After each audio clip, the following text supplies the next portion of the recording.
decía la... Muy bien, parece bárbaro.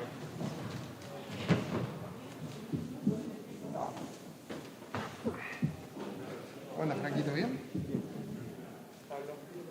¿Profesor? No. Acá, escuchame, ante la atril. Bueno, si querés yo puedo dar clase de algo.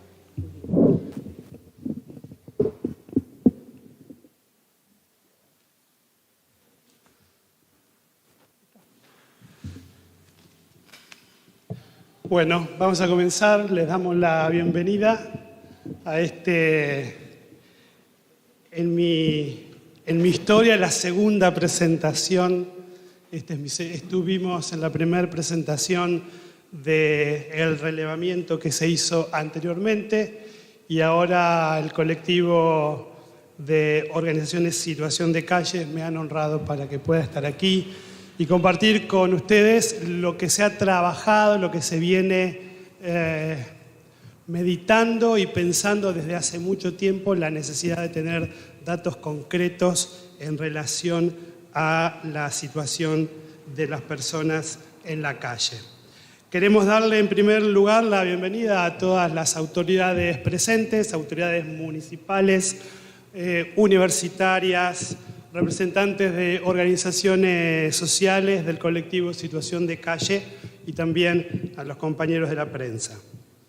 Esta transmisión está siendo llevada en vivo a través del canal de la Universidad Nacional de Rosario, UNR Oficial, en YouTube, así que también damos la bienvenida a miembros de organizaciones, voluntarios y voluntarias que participaron del relevamiento general del censo y que seguramente estarán allí esperando para escuchar el trabajo que ellos hicieron en la calle.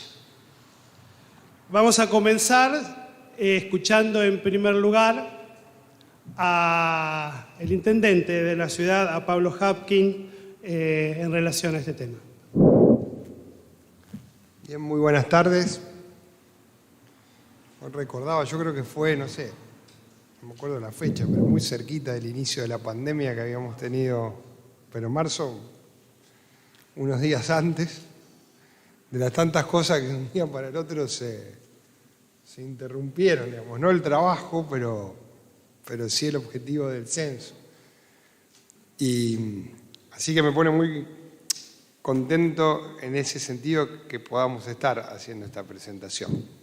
A veces hay que adoptar medidas, se paró, pero el objetivo de fondo nunca se cortó y me pone muy contento poder completar. Estamos con esa ilusión, ¿no? También de poder recomenzar y reconstruir las cosas que nos habían quedado pendientes.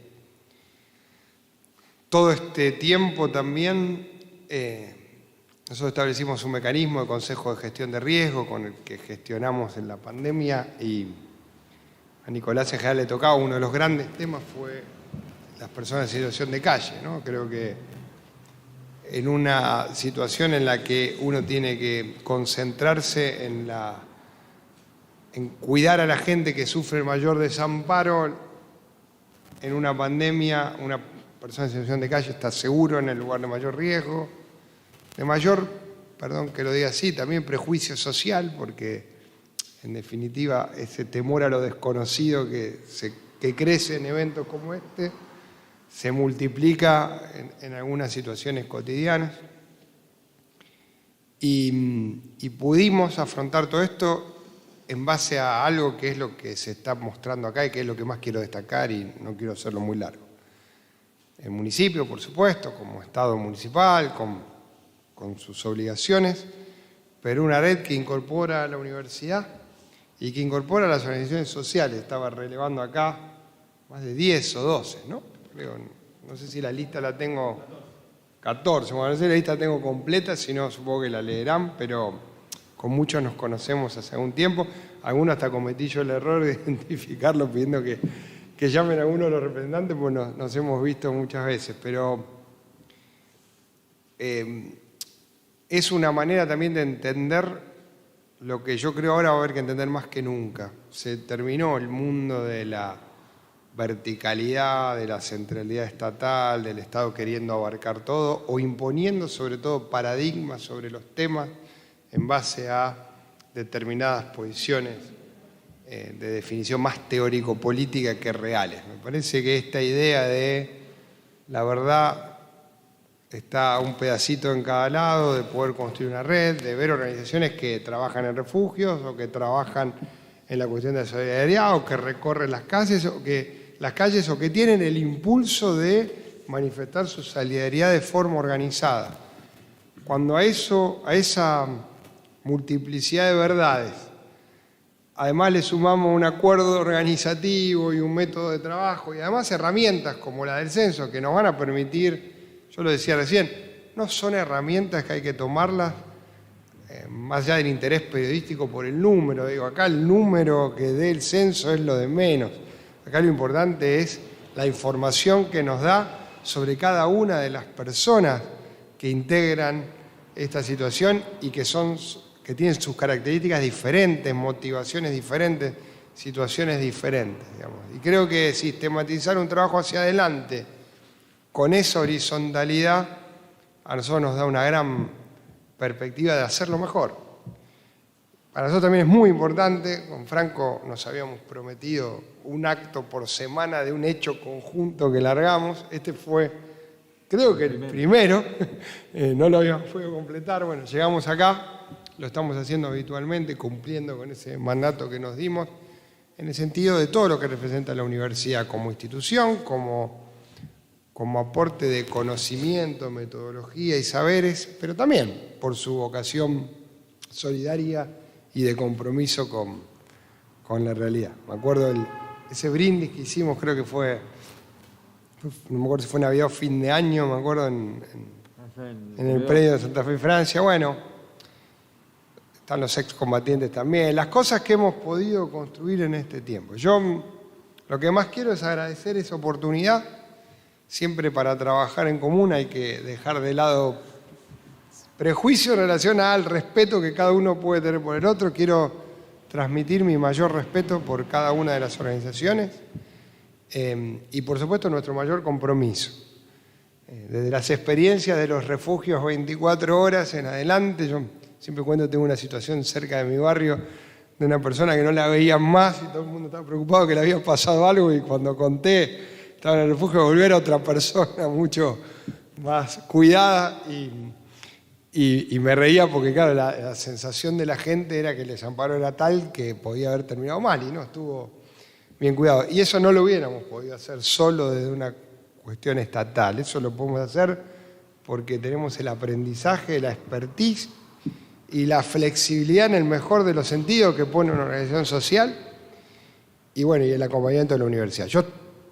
No es un tema que uno le pueda poner contento porque estamos hablando, insisto, de una de las situaciones de mayor vulnerabilidad que podamos vivir en una sociedad, pero sí contento en relación a que podamos ir cada año agregándole un nivel más al escalón desde el cual arrancamos esta tarea y no tengo duda que el censo tiene que ver con construir ese piso un poquito más alto después de 4 años, creo que no lo teníamos y que ahora nos va a dar un insumo más regular para trabajar. Y por supuesto, de mi parte también agradecer, no está Leopoldo acá, sé que andaba con algún lío, pero es una persona valiosísima, todo nuestro equipo, eso sí corresponde, de mi parte agradecerle a todo nuestro equipo de situación de calle, la Secretaría, porque, y termino con esta, el otro día se dio una situación, volví a mi casa caminando y había un señor en la esquina de mi casa, un poco alcoholizado, pero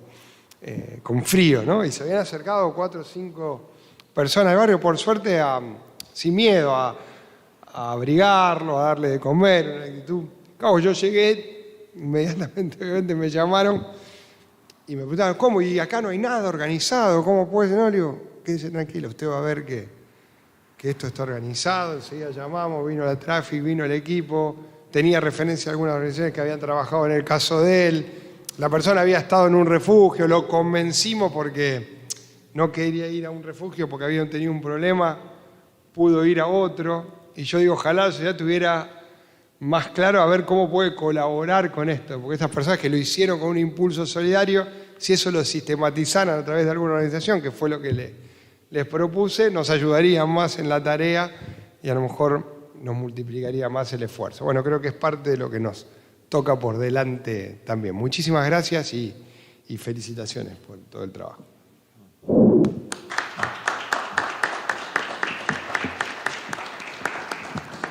Muy bien, gracias Pablo. Vamos a escuchar a Franco Bardolacci, el rector de la universidad y dueño de casa. Bueno, muchas gracias. Buenas tardes a todos y a todas. Bueno, primero bienvenidos a nuestra casa. Aprovechamos también para saludar a mucha gente que está siguiendo esta transmisión. Agradecer mucho la presencia del intendente y las organizaciones para poder compartir esta presentación. Dos o tres reflexiones que son básicamente agradecimientos, porque creo que el intendente fue muy claro, Pablo, respecto de lo que esto implica, de lo que aporta, del valor que tiene y de la relevancia de poder sostenerlo en el tiempo. Y me parece que además de presentarlo, lo que estamos haciendo junto al municipio es ratificar el compromiso de que esto que tenga continuidad, que sean informes sistemáticos que nos permitan medir el impacto de las políticas públicas de la ciudad y seguir mejorando las capacidades y los niveles de intervención. Primero, como decía Pablo, agradecer mucho el trabajo de las organizaciones. Todas estas intervenciones, sin duda, no serían posibles sin el compromiso genuino, despojado, sistemático de cada voluntario y cada voluntaria que hace su aporte desde cada organización desde hace muchísimo tiempo. Entonces creo que ese es el reconocimiento más importante. Por supuesto, ahí sumar a todos los voluntarios y voluntarias que participaron del censo, que en un momento muy, muy complejo y muy difícil siguieron comprometidos con la actividad y eso nos permitió contar con este informe. De nuestra parte, especialmente al área de extensión y territorio, está Santiago acompañándonos acá, pero hay muchos compañeros y compañeras del área. La verdad que a mí me produce mucho orgullo, un trabajo que siempre conocimos respecto de cómo lo hacen, pero que en pandemia se hizo mucho más gigante. Y eso que decimos siempre de que el corazón solidario de la universidad pública tiene que aparecer siempre y en los momentos más difíciles con más fuerza todavía. El equipo lo hizo poniéndole mucha dedicación, como siempre, mucha inteligencia, pero además mucha pasión. Y a mí, la verdad que desde el primer día de la pandemia, no importaban las circunstancias, en cada intervención la gente del área estaba presente. Y por último, destacar mucho el rol del municipio y la perspectiva a la que hacía mención el intendente recién, que a mí me gustaría enmarcarla en dos sentidos que me parecen relevantes y que no son frecuentes y que vale la pena ponderarlos en este contexto. Primero, algo que Pablo señalaba más expresamente, esta idea de un Estado que deja que también las intervenciones y las respuestas se construyan desde abajo, que no tiene esa vocación de acaparar cada una de las intervenciones y que tiene mucha vocación y decisión por contribuir a la consolidación de estas redes colaborativas, que es la nueva manera que tenemos, la más inteligente y la que tenemos que profundizar de intervenir, sobre todo en situaciones como esta. Si hay algo que nos demostró la pandemia, es que somos mejores cuando trabajamos en red, cuando nos reconocemos en las coincidencias y en las diferencias, cuando potenciamos nuestras intervenciones, dándonos una mano y empujándonos colectivamente. No es frecuente que el Estado asuma su lugar desde esa perspectiva. Y acá pasó por el contexto de pandemia, pero porque había una decisión institucional de que el Estado construya desde esa perspectiva. Entonces yo eso quiero destacarlo. Y con eso, un segundo dato que tampoco me parece menor y que tampoco es frecuente, de un Estado dispuesto a poner en valor y a darle publicidad a números que ponen en evidencia problemas graves. En general, muchas veces el Estado, cuando hay números, sobre situaciones sociales fundamentalmente que son graves, tiende a ocultarlo en el menor de los casos.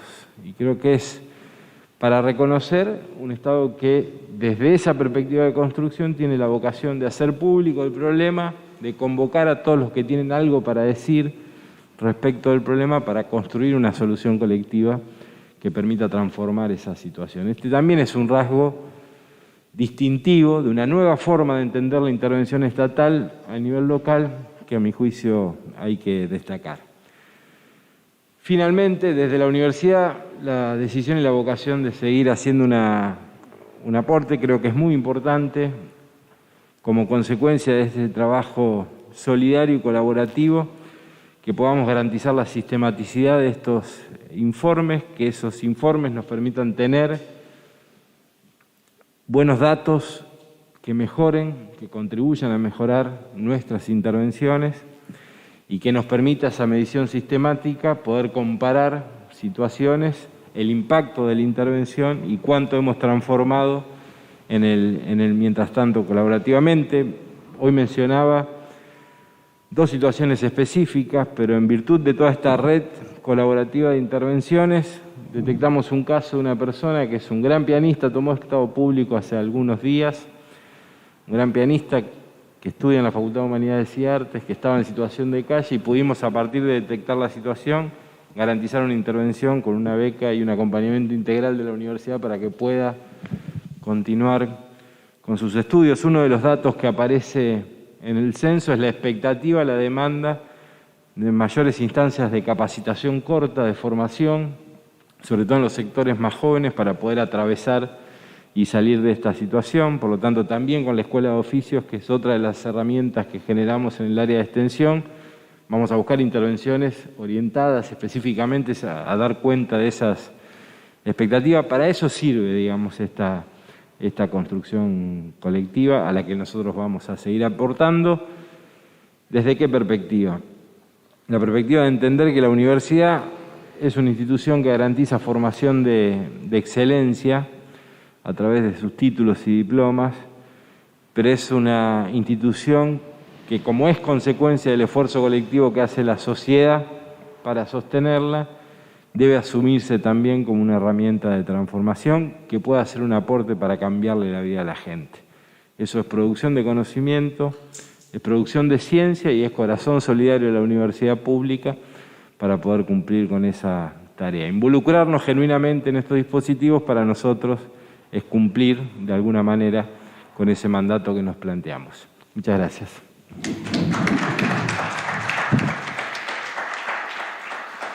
Muy bien, muchísimas gracias. Y ahora sí vamos a escuchar a Rocío González. Ella es coordinadora del Refugio de Mujeres. Ella va a hablar por el colectivo de organizaciones en situación de calle.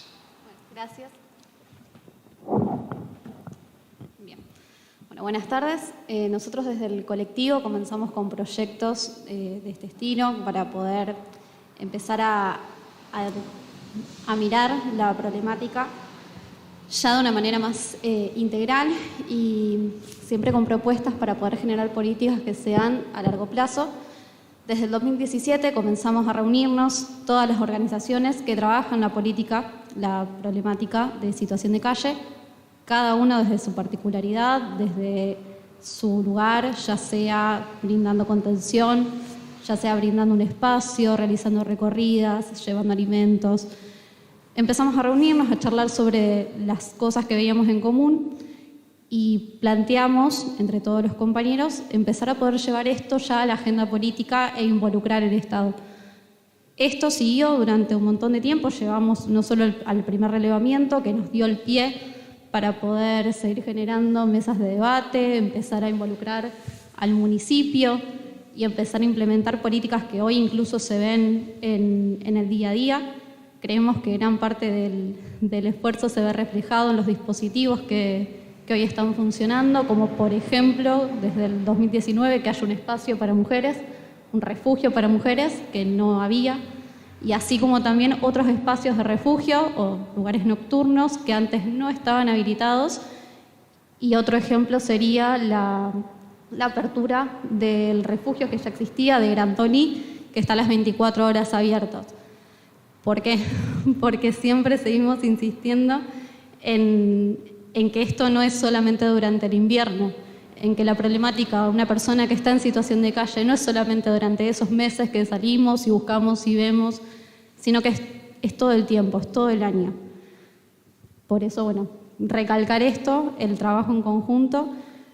El segundo relevamiento esperamos que también sirva para lo mismo, para poder seguir con las mesas de debate, que habíamos comenzado con una mesa de trabajo que estaba la Secretaría de Desarrollo y Hábitat, y se fueron sumando otras secretarías también, junto con el resto de las organizaciones.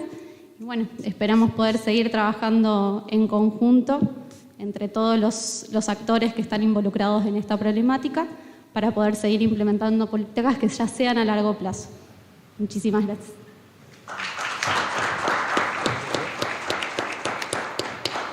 Muy bien, queremos agradecer al rector, al intendente, a José está allá, Rocío, por la presentación. La idea del hoy, del estar acá, de analizar el censo, es charlar un poco por qué fue necesario llegar a un relevamiento de este tipo y cuál es, creo que lo han dicho un poco, la importancia de que un relevamiento de este tipo sea hecho en conjunto. Generalmente conocemos el trabajo de las organizaciones desde hace mucho tiempo y a veces lo han tenido que hacer de manera solitaria y realmente, como siempre lo hacen, ¿no?, a pulmón.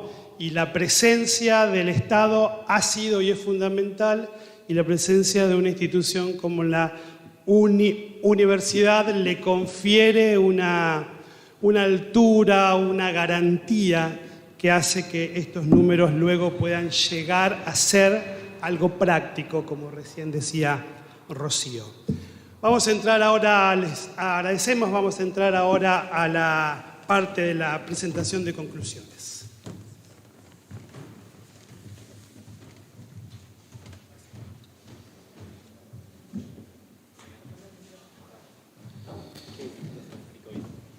Mientras ellos se acomodan, los presentamos.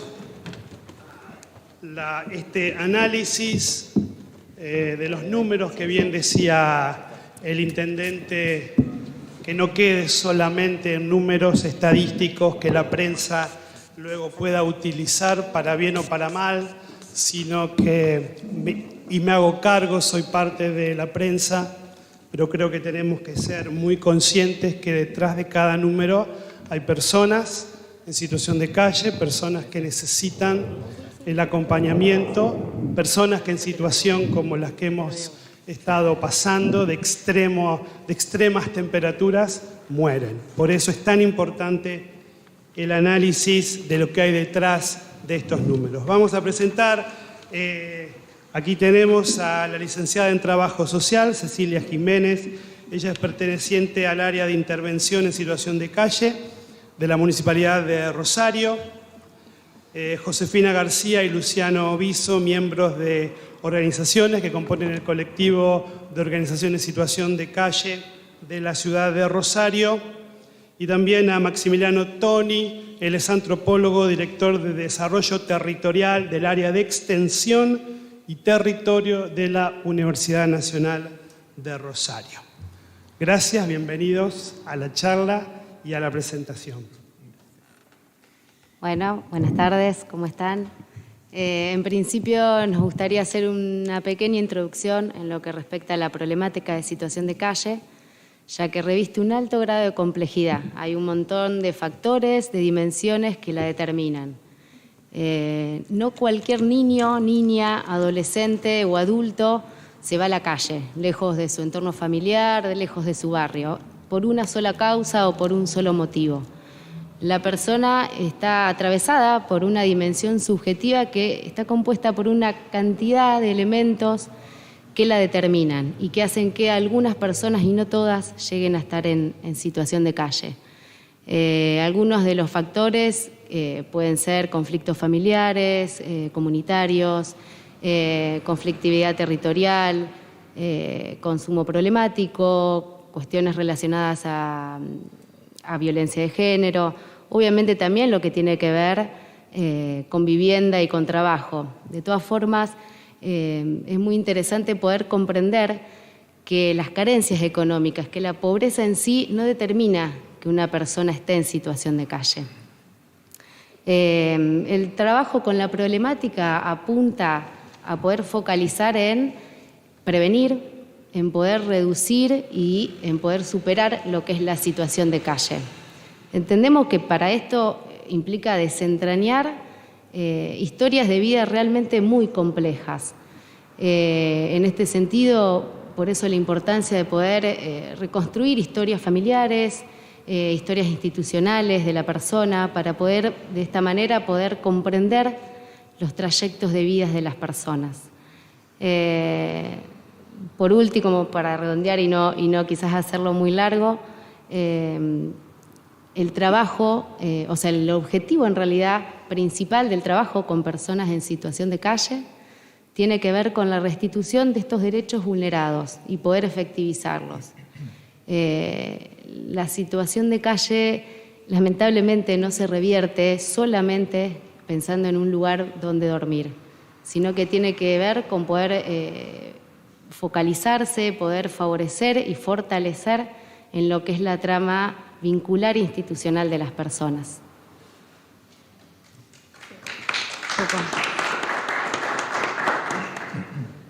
Sí, y un poco sumando lo que está diciendo Ceci, esto de la multicausalidad o la existencia de distintos factores que llevan a las personas a estar en la calle, también quiero sumar que lo que venimos viendo y lo que hacemos del informe y lo que hacemos a diario, también se enmarca en lo que es un sistema que engendra, digamos, a estos distintos factores que hacen que las personas tengan que terminar en la calle. En el sentido de que no podemos culpabilizar, muchas veces como escuchamos que se culpabiliza a la persona que, bueno, está en la calle porque quiere o porque no puede mantener el trabajo. Todas esas cosas son más que nada prejuicios o estigmas que lo único que hacen es esconder el hecho de que nosotros mismos también somos parte de este sistema, que hace que la persona termine así.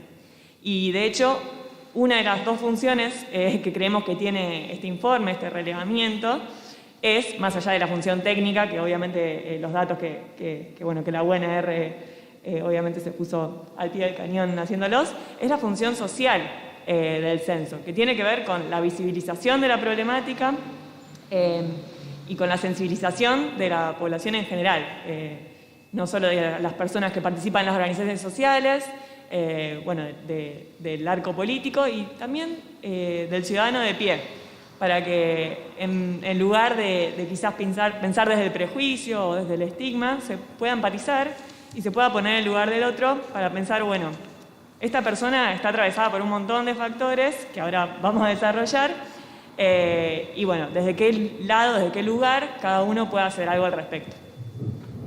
Sí, yo me saco el barbijo porque no los veo, sí, se me empañan los lentes. No, pero siguiendo con lo que decía Ceci, con lo que decía José, nosotros, también en realidad un poco retomando lo que hablaba Ro, pero nosotros cuando en 2017 empezamos a pensar esta idea que era un poco juntar voluntades de un montón de organizaciones sociales que estaban dispersas y decir, bueno, ¿qué necesitamos para empezar a trabajar? Bueno, saber sobre qué vamos a trabajar y esa fue en realidad lo que motorizó el primer censo. Nosotros nos pusimos como meta objetivo decir, bueno, que nadie tenga que vivir en la calle. O sea, si efectivamente alguien termina en la calle de acá a un tiempo, va a ser por una cuestión de elección y no por una cuestión de que no le quedó otra alternativa. Claramente era un objetivo bastante ambicioso y viene con esta idea utópica del horizonte y de a dónde uno se lo pone. Pero siguiendo esto que dice José, de cómo hay todo un sistema social que termina empujando a la persona a vivir en situación de calle, nosotros, hay una de las preguntas que era bastante intencional, que era pensar cuáles son los motivos que hacen que una persona esté en situación de calle. O sea, ¿qué pensás vos que hizo que termines vos en situación de calle? Y el 44% de las personas respondían que había tenido conflicto familiar. Era una pregunta multicausal, podías elegir más de... Retomando lo que decía Ceci, esto de que situación de calle es multicausal. Y los dos primeros eran económico y familiar, pero sobre todo la preponderancia era familiar. Y también esto de que las personas nos expresan de sus conflictos barriales. nosotros sabemos que Rosario es una ciudad que tiene la particularidad de tener sus conflictos mayormente desperdigados en la población donde más vulnerablemente económicamente, más vulnerable en la economía está. Y además de eso, encontrarse con conflictos familiares, no tener un espacio de contención, no tener un trabajo, son las condiciones ideales para que una persona termine habitando la calle.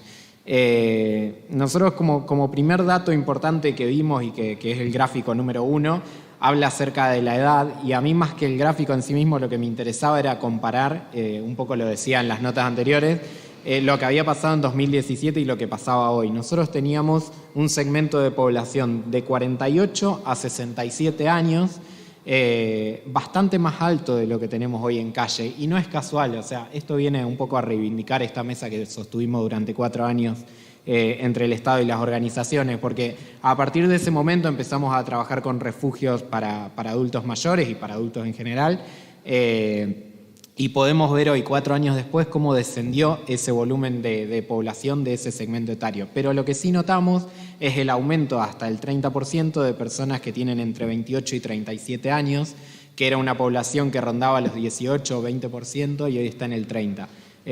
¿Por qué esto es importante? Porque va de la mano con otro montón de indicadores. Nosotros recién lo hablamos con Pablo, cruzamos 2 palabras y decíamos eso, de cómo podemos ver en todos los datos que da el INDEC y demás, la dificultad que tienen en la inclusión los jóvenes, tanto en el mundo del trabajo como en el mundo de las oportunidades. Y ahí reivindico mucho esto que decía Franco, de poder empezar a pensar talleres, porque nosotros también nos habíamos marcado el mismo punto como un punto importante a tener en cuenta, esta demanda de la población. Lo habíamos marcado en 2017, que la población nos pedía nuevos espacios de capacitación. Pasó el tiempo, abrimos nuevos espacios, en ese momento había un programa específico y la verdad que hubo muchas organizaciones que se sumaron a ese programa, y la verdad que tuvo un resultado bárbaro, porque hoy vemos en este censo que todas las personas se sumaron a esos nuevos proyectos de programas. La mayoría son talleres de 3 a 9 meses, lo veo a Mati de hecho allá atrás, que ellos llevaban en Puente adelante unos cuantos de esos talleres. Y son talleres que tenían una salida laboral efectiva y casi inmediata, pero que a la vez tenían lo que hacían ellos en ese espacio y que hoy siguen haciendo, que es un espacio de contención del día a día, de poder acompañar, que es esto, ¿no? Perdón que vaya nombrando, pero voy viendo a la gente, está Mariana también, y es lo que ellos hacen en Lourdes, y no es casual que el 20% de las personas a las que entrevistamos y respondieron hayan dicho que el primer lugar donde buscan asistencia es en una iglesia, y particularmente nombraban a Lourdes, por eso la nombro a ella. Esto, ¿no? Los talleres son sumamente importantes porque primero que te dan un espacio de contención, un espacio de pertenencia y además una salida laboral inmediata. Esto de poder tener un sustento bastante inmediato. Y volviendo a lo que decía Franco, la demanda de que no está alcanzando con lo que tenemos. Entonces, bueno, ahí tenemos un trabajo específico para hacer, para llevar adelante, y que tranquilamente podemos coordinar. Si UNR está dispuesta a hacer los talleres, nosotros atraer a la gente, como bueno, ¿cómo hacemos para que eso funcione? Sí, quizá lo que está diciendo Lucho, que tiene que ver con las capacitaciones en oficios, también está relacionado con lo que es el eje económico, que es uno de los ejes que se presentó en el cuestionario que se les hacía a las personas en el relevamiento. Que igual, antes de aclarar esto, quiero aclarar otra cosa, que de las respuestas que se ven de los datos, digamos, que se ven en el informe, obviamente estuvieron hechas a partir de las personas que sí respondieron al cuestionario. En total se han relevado 492 personas, pero no todas respondieron alguna ni todas las preguntas. Esa salvedad quería hacer. Pero bueno, volviendo al eje económico.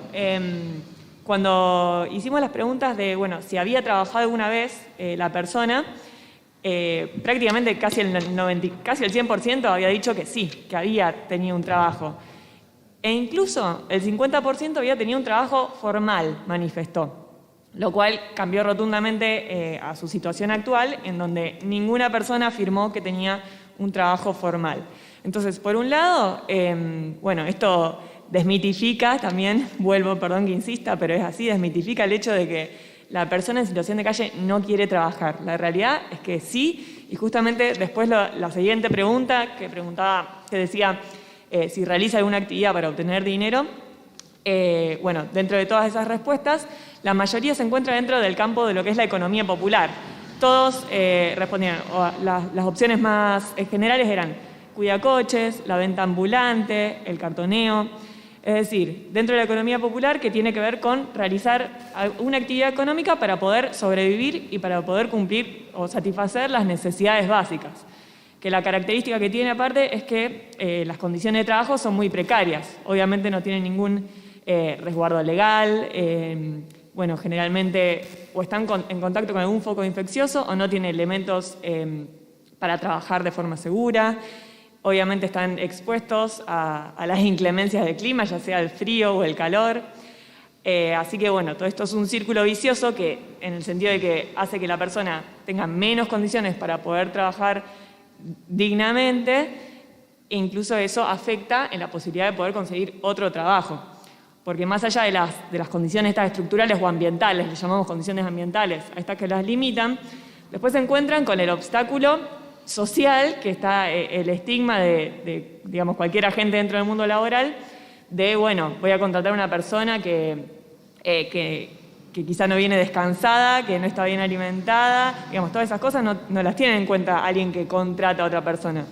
Hay un montón de obstáculos que hacen que, bueno, no tener un techo donde dormir, no tener un celular, que hoy en día es básico para un montón de trabajos, o no poder usarlo de forma correcta. Sí, así que... para que te avisen que conseguiste el trabajo, de entrada, o sea, ya de por sí eso. Si querés, dale.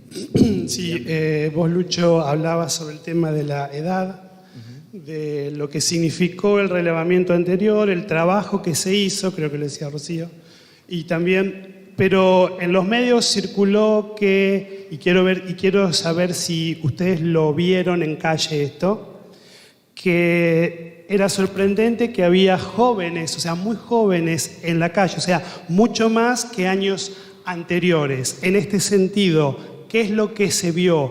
¿Cuál fue la edad en la cual ustedes vieron gente en situación de calle? Jóvenes, adultos, madres con niños, niños solos, ¿qué es lo que vieron?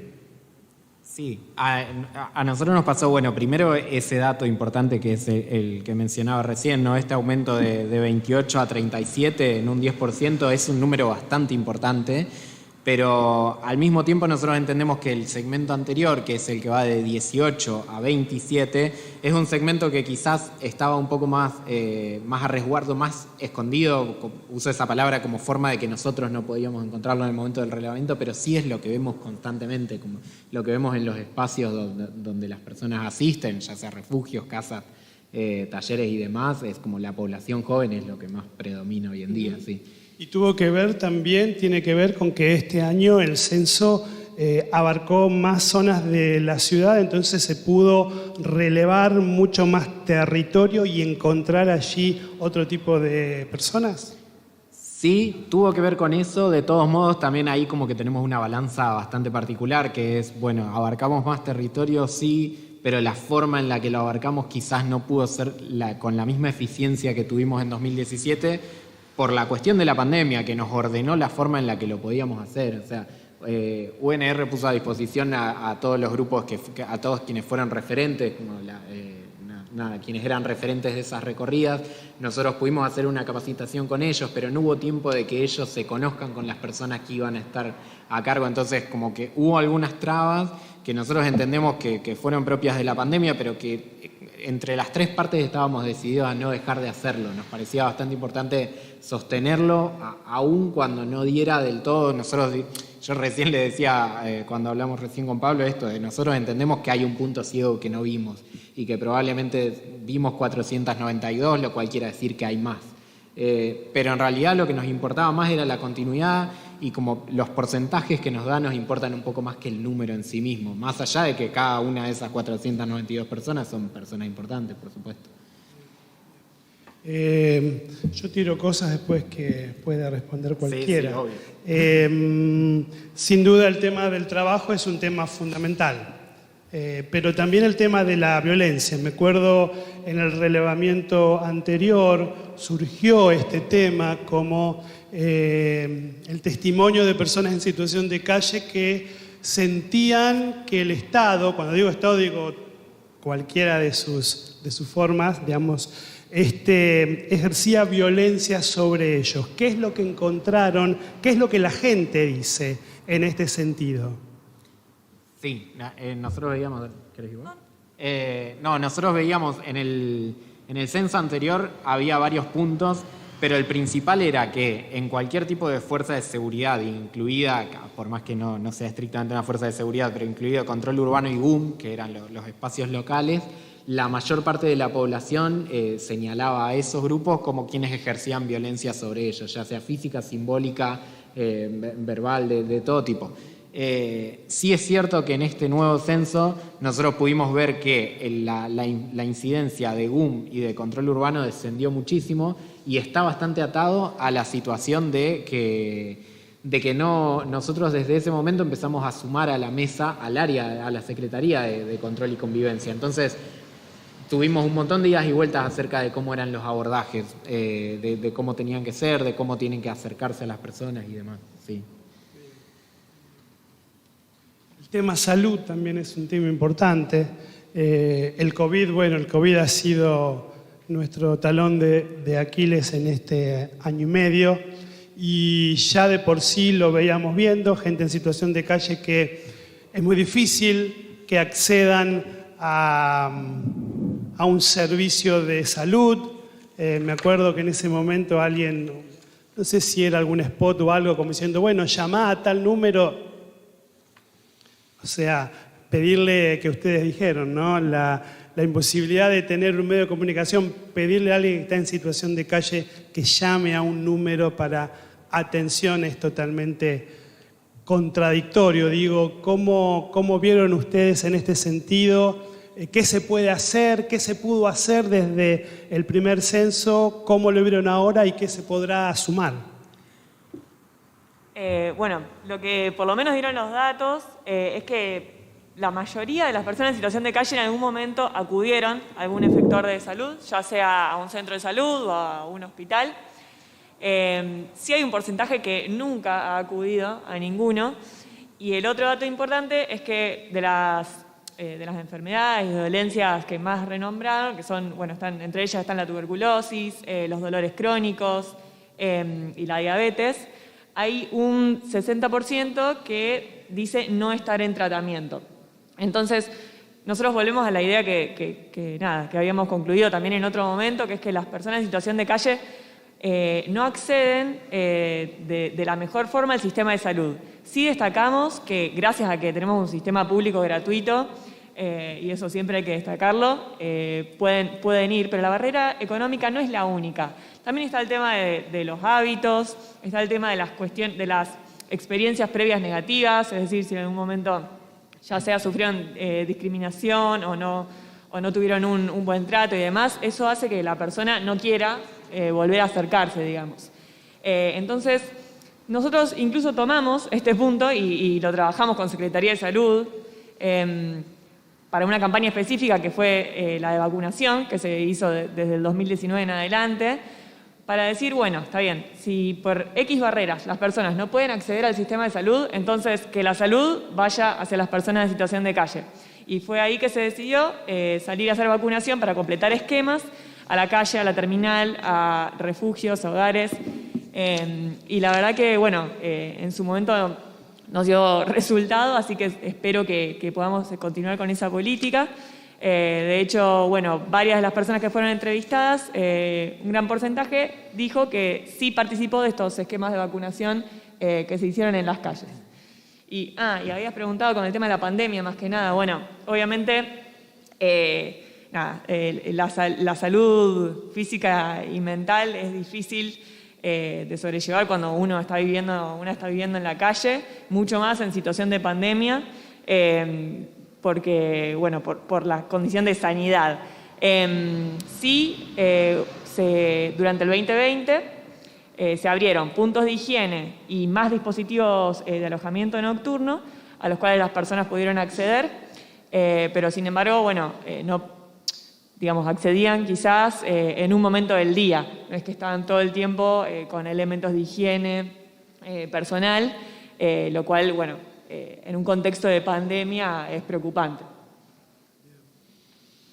Me gustaría preguntarle a Maximiliano, como parte de la universidad, digo, Franco más o menos lo dijo, Y creo que una de las cosas que hemos visto desde, como se dice, desde el ciudadano de a pie, ¿vieron esa frase que nunca se usó? Bueno, es lo bueno que ha sido que la universidad se haga parte de este tipo de situaciones, que ya no solamente estemos pensando en una universidad que es bueno, que capacita a los profesionales, pero que también está por ahí con estas situaciones que por ahí digo, nada tiene que ver con formar, pero creo que tiene mucho que ver con estar en esto que hablaban de capacitaciones, de estar al lado de una situación tan compleja. Sí, se escucha, ¿no? Bueno, nosotros ahí hay algunas cuestiones que son interesantes. No, a ver si escucho con este. Con este, no. Ahí está, me parece. Bueno, arranco de nuevo, ¿no? Un punto de inflexión interesante para poder pensar algunas cuestiones tienen que ver con que en el 2019, cuando asume Franco Bartolacci como rector, ahí nos hace un planteo. Nosotros ya veníamos en lo que era la Secretaría de Extensión Universitaria y aparece un fuerte planteo de empezar a articular o profundizar nuestro trabajo, tanto con organizaciones sociales como con las políticas públicas de los estados locales. Ahí hay un cambio semántico que es importante, que la Secretaría de Extensión pasa a llamarse Área de Extensión y Territorio, que solamente parece una cuestión de nombre, pero hay una larga tradición cientificista, digamos, de la universidad de no reconocerse como una institución con territorio. Generalmente la universidad va al territorio, pero pocas veces se reconoce como una institución con territorio y con algún compromiso con su territorio o con los territorios. En ese sentido, ahí bueno, el rector ya planteó una serie de líneas que tienen que ver especialmente. Nosotros, para decirlo de alguna manera, cuando empezamos con el proceso de encontrarnos con las organizaciones y con la Secretaría de Desarrollo Humano y Hábitat en 2019, bueno, de repente vino la pandemia y muchas de las líneas que veníamos pensando quizá que iban a ser más procesuales tomaron una velocidad que no la esperábamos, bueno, que nadie esperaba, ¿no? En ese sentido, nosotros estábamos empezando algunas líneas que tenían que ver con lo socioalimentario. De hecho, actualmente hay un proyecto que ya se está consolidando, que es el de planta de alimento, y algún tipo de articulaciones con organizaciones en torno a eso. Eso, por supuesto, se aceleró. Y ahí empezamos a pensar la cuestión del comedor universitario como un actor central para pensar situaciones de vulnerabilidad, donde mayormente eran situaciones de calle, porque tenían que ver con que el confinamiento tenía efectos de protección y de seguridad para personas de determinadas condiciones, pero para quienes estaban en situación de calle, la situación de confinamiento lo llevó a un lugar de algún modo de invisibilización. En ese sentido fue muy importante la articulación tanto con el municipio como con las organizaciones para poder dar respuesta en cuestiones fuertemente socioasistenciales. Es decir, yo creo que nosotros, el censo me parece esto que decía el intendente, de que ya lo metodológico es un fin en sí mismo, es decir, porque el hecho de tener que articular con organizaciones que portan un saber. Muchas veces en la universidad creemos que sabemos todos y bueno, y a veces nos es difícil corrernos un poco, escuchar. Por eso yo también me mantenía la escucha, porque en general hay muchas cuestiones que se contrastan de lo que fue el censo de 2017 con este censo, y hay una mirada más integral que tienen las organizaciones. A mí me parece que ahora entramos, y no lo hago muy largo porque todos saben que hablo mucho, entramos en una segunda etapa que me parece que de a poco vamos a ir, no salir de lo socioasistencial, porque hay situaciones de vulnerabilidad social y la situación de calle lo amerita, de que uno tenga que dar respuesta vinculada a lo alimentario, a lo sanitario, a cuestiones que tienen que ver con higiene, etcétera. Pero ahora con el rector, lo que nos plantea el rector y que hacia donde vamos encaminando nuestras políticas tienen que ver especialmente con cuestiones de formación, con algunas organizaciones en particular. Bueno, con Lourdes ya hace un tiempo venimos hablando en ese sentido, para poder, a partir de la Escuela de Artes y Oficios, digamos, poder pensar a personas en situación de calle que puedan ser ciudadanos de esas escuelas de Artes y Oficios. Hace poco se inauguró un programa que se llama Programa Universidad Popular, también están empezando espacios de formación que no se constituyan en una universidad clase B para personas que están en situación de vulnerabilidad, sino que por el contrario traten de pensar cómo pensar una formación más orientadas a situaciones donde no está esa moratoria social de que uno puede postergar obligaciones en pos de estudiar, sino de que gente que por ahí trabaja necesita una capacitación concreta. Esas son algunas de las líneas que estamos trabajando, especialmente el tema formación, el tema de lo socioalimentario, darle una base más estructural, en coordinación también con municipios y con organizaciones. Y hay una tercera cuestión que ya veníamos trabajando que tiene que ver con la cuestión de la salud mental, que en general se planteó la cuestión de salud. En el medio de la pandemia aparecieron muchas situaciones de salud mental vistas desde una perspectiva no desde la locura, sino del padecimiento subjetivo, del sufrimiento humano.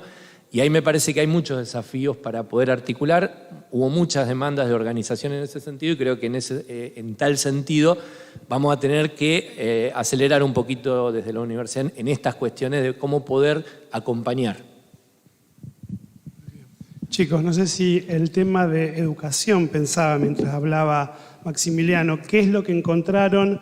La gente, creo que hay algo que quedó claro del 2017, la gente no está en la calle porque quiere. La gente está en la calle porque ha sido expulsado por diferentes situaciones económicas, familiares, personales, de salud. El tema de trabajo es importante, pero también hay mucha gente que está en la calle con educación y mucha gente que desearía.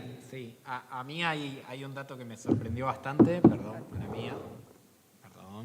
A mí hay un dato que me sorprendió bastante, que es, y que sí se profundizó en relación al censo anterior, y es que si bien el 90% de las personas, el 93%, en realidad 92,9%, afirma que comenzó en algún momento de su vida y transitó la educación formal, léase hasta el periodo secundario, solo el 12% lo terminó. O sea, de las personas que entrevistamos y de ese 77% que decide responder la entrevista, el 92% empezó un ciclo formal de educación en el Estado, como cualquiera de nosotros, y solo el 12,6% terminó el secundario. Ni hablar si vamos a la zona universitaria y demás.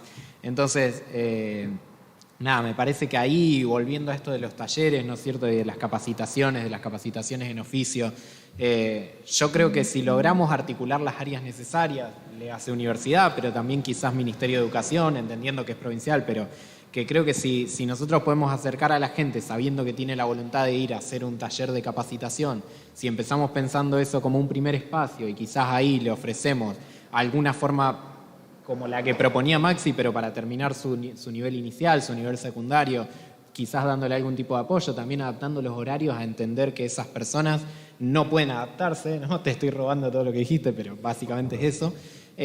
Quizás podemos aprovechar la herramienta de que ellos tienen la demanda para poder también llevarles ese derecho que hasta ahora no lo tuvieron.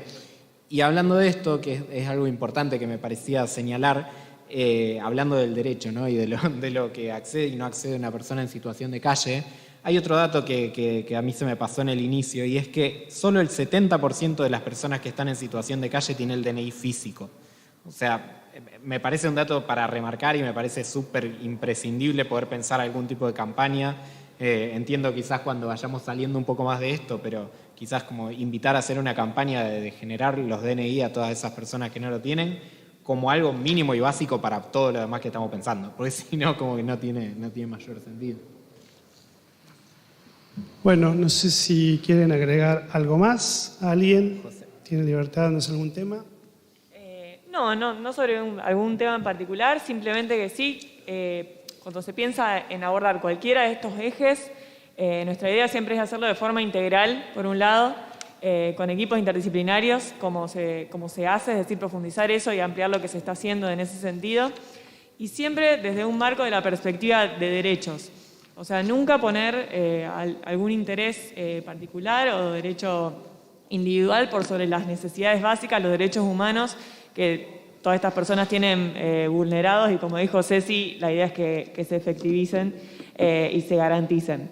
Y justamente a partir de esto, de lo de la perspectiva de derechos humanos, lo que se piensa es poner a la persona en el centro de cualquier acción que se piense.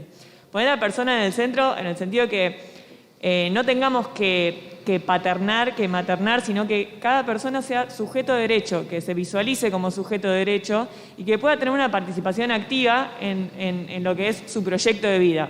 O sea, desde el otro lado nosotros estamos sentados acá en una mesa, pero simplemente estamos para acompañar a los proyectos de vida y poder quizás acercar herramientas a las personas para que puedan ser partícipes y que puedan ejercer una ciudadanía plena, que creo que es uno de los mayores objetivos y por los cuales tenemos que trabajar en conjunto. Sí, y yo vuelvo sobre un eje más que dijo José, pero que me parece súper importante volver a remarcar, y es esto que pasó con las campañas de vacunación en aquel año cuando las podíamos hacer, pero que pasa también con lo del DNI, pasa con todo, y en realidad es que dada la imposibilidad de que la persona atraviese esas fronteras invisibles que tiene para llegar a las distintas áreas del Estado y de las demás cuestiones, es fundamental que nosotros hagamos lo que intentamos empezar a hacer y que la pandemia nos frenó, pero es sacar el Estado a la calle. Esto de la campaña de vacunación, bueno, si la gente no atraviesa la puerta del hospital, bueno, que salga el enfermero del hospital, no sé, es como vamos a tener que buscarle la vuelta, pero claramente lo que veníamos haciendo hasta acá no funcionó, algunas cosas han empezado a funcionar, veamos cómo cambiamos el resto para que también funcione, ¿no? Cecilia, no sé si querés concluir con algo. Maximiliano. ¿Listo? Estamos bien. Muy bien. Muchas gracias.